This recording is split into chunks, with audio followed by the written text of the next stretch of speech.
This portion of the news brought to you by McDonald's. McDonald's, I'm loving it.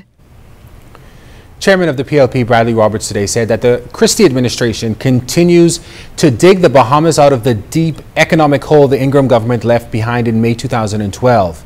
Roberts pointed to a report from CIBC Bank that, in his words, praised the country and believes that the Bahamas' sovereign rating measures up pretty well against others in the region. Roberts also pointed out in the release that CIBC joins other international agencies such as Standard & Poor's, Moody's, the International Monetary Fund, and the World Bank in giving the Bahamas government high marks for its fiscal consolidation plan, which is designed to arrest unsustainable borrowing and huge budgetary deficits year after year. Roberts added that the report highlighted continued improvement in the performance of the country's #1 industry, tourism, in that report that said that room revenue went up 11%, along with a 4.5% increase in stopover visitors.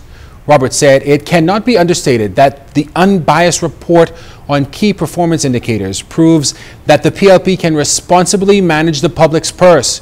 He added that it is, however, regrettable that there are persons and organizations in the country that only see doom and gloom and simply refuse to see the national picture on balance.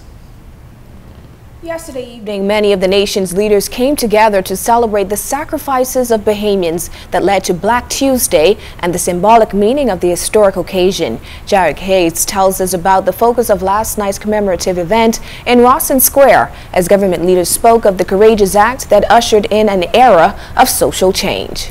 It was an act of defiance that helped provoke one of the most significant political and social changes in modern Bahamian history. Black Tuesday commemorates the day that Sir Lyndon Pinling, supported by the likes of Sir Milo Butler and Sir Cecil Wallace Whitfield, threw the mace out of the window of the House of Assembly. That occasion was remembered yesterday evening with a celebration in Rawson Square. Minister of Foreign Affairs, the Honourable Fred Mitchell, a former journalist and historian, described in detail the events leading up to that prolific moment. Sir Lyndon said of the mace that it was a symbol of authority, the people are the authority, the people are outside, and so the mace belongs outside too. Minister of Transport and Aviation, the Honourable Glenys Hannah Martin, also addressed the gathering. Minister Hannah Martin is the daughter of another key figure in Black Tuesday, the Honourable Arthur Dion Hannah. Hannah Martin thanked suffragettes such as Mary Ingram and Effie Walks, who was also in attendance, for their commitment to equality for all Bahamians. Prime Minister the Right Honourable Perry Christie rounded off the speakers for the occasion. He recalled the enormous individual sacrifice by those who participated in that fateful day. The enduring lesson is that there were thousands of other Bahamians who sat on Bay Street, who marched to Bay Street, who stood on Parliament Street, who stood right here in support of what was taking place. Majority rule was achieved 2 years later on January 10, 1967, and has been celebrated as a public holiday since 2014. Jared Higgs, ZNS Network News. Management and staff here at the Broadcasting Corporation are mourning the passing of technical producer Don Russell. Don passed away suddenly this morning.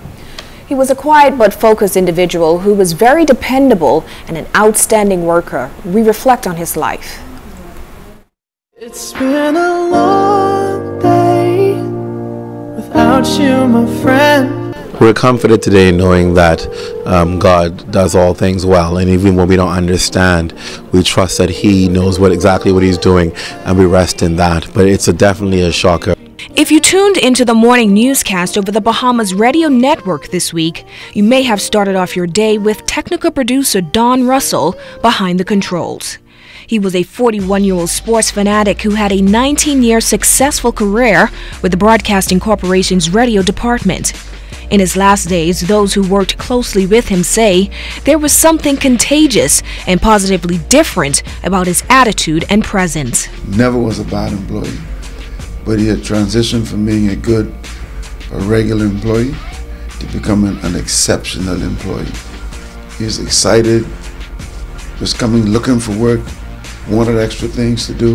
The mood at the BCB today was somber as management and staff reflected on his life and death. He suddenly fell ill yesterday after experiencing a bad headache. Don had just returned from the annual Exuma Regatta this past weekend. This would be his last job as a production assistant in that capacity. Don worked extremely hard, making sure we were on air at all times, sounding good. The only thing he complained about was being a little tired coming down to the end of the regatta, which I understand. Other than that, I had absolutely no idea that would basically be the last time we get to spend together. Their colleague and good friend has departed, but the many talents and skills he so effortlessly executed will continue to stand as an example for those he has left behind. Don was also very talented. He was an on-air person. He also was a technical guy behind the scene. And once you see Don is motivated to do something, Don really give it 100%. The management and staff of the BCB extend heartfelt prayers to his family. And for one last time, Don Russell behind the controls.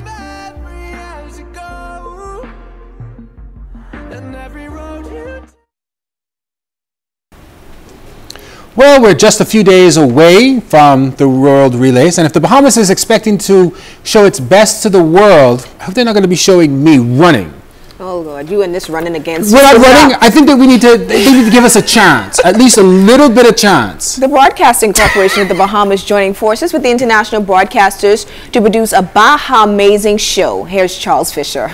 The second edition of the Games will be seen in more than 168 countries worldwide, up from last year. LOC Managing Director Lionel Haven. We're taking the Bahamas to the world. We are going, last year the event was showcased in 161 countries.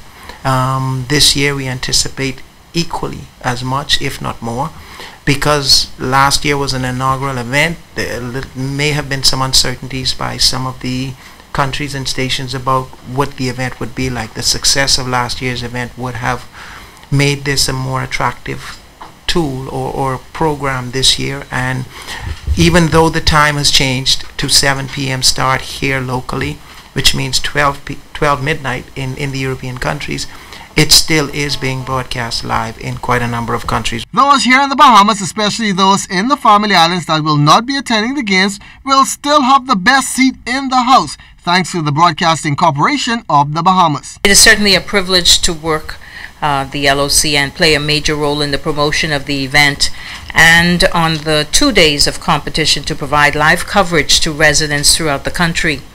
This mutually beneficial relationship is another expression of the collaboration necessary in the country's hosting of major international events, and we are extremely proud to be a part of this effort that the LOC has branded Baha-mazing. General Manager Diana Swan happy to partner with the LOC and the international broadcaster. The experience of once again working with an international broadcast organization will provide another opportunity for our employees to observe international best practices and seek to employ those practices in future local and national productions. We are committed to providing a high-quality broadcast that Bahamians and other viewers accessing our transmission would appreciate. It is our intention to match the world-class competition with a world-class production that is both informative and entertaining. For the ZNS News Network, I'm Charles Fisher. All right, one of the hottest men working in sports today. Charles Fisher, thanks a lot. We're now going to head down to the Thomas A. Robinson National Stadium, where we're finding our own Altavis Munning standing by live as some of our athletes have started to arrive as she's there with the IAAF headquarters. Alto? Chris, Charisma, and Bahamas, take it from me. You missed truly a treat out here today. Earlier this evening, a Junkanoo rush out, the Junkanoo rush out that will take place during the opening ceremony just occurred, and everyone was watching. That's how spectacular it was. And just a moment ago, the Royal Bahamas Police Force's pop band did just a little bit of practice so they can make sure that they strut their stuff during the opening ceremony. Now the countdown is on to the opening ceremony of the IAAF 2015 World Relays Bahamas. And if you're not ready, we want you to be, because there's a lot that's going to be going on and there's a lot that we have to tell you about. One concern that I understand a lot of people have right now is about the weather. And Chief Meteorologist Basil Dean told me earlier that the weather should be okay this weekend. Partly sunny skies this Saturday, and we may get some rain on Sunday. But nonetheless, Basil says that we will have great weather all weekend. He'll tell you a little bit more coming up in our next segment. We also want to tell you that 44 countries will be participating this year. 160 countries from around the world will have their eyes on the Bahamas when they will see the best in track and field compete. We also want to give this advice to all Bahamians. If you plan to come out here, and that is if you haven't got your tickets yet, you need to do so right away, because officials want to ensure that everyone gets a ticket. Now the ticket booths will be open between 10 a.m. and 8 p.m. now, and officials are encouraging all of those who are ticket holders, when you come here, you need to come here 2 hours in advance to undergo a thorough security check. Then you can walk into the stadium and enjoy all the fun. We also want to let Bahamians know that if you're coming out here on Friday, the color to wear is black. Saturday, the color is aqua, and Sunday, it's all gold. Once again, if you're coming out here on Friday, you must wear all black. Bahamians must wear aqua on Saturday and all gold on Sunday. Other tidbits we want to tell you about: Team USA is here. I also have been told by our Ricardo Lightborn that Team Bahamas will be announced tomorrow, and Team Jamaica, they'll be here tomorrow as well. Everyone will be coming out to see Usain Bolt. So once again, we want to tell you, if you haven't got your tickets and if you're not planning to come out here, stay tuned to the national broadcaster, the Broadcasting Corporation of the Bahamas, ZNS TV13, and our national radio network, where you can hear and see all the best in track and field from around the world right here at the IAAF World Relay set for this weekend right here at the Thomas A. Robinson National Stadium. Reporting live, I'm Altaviz Munnings, ZNS Network News.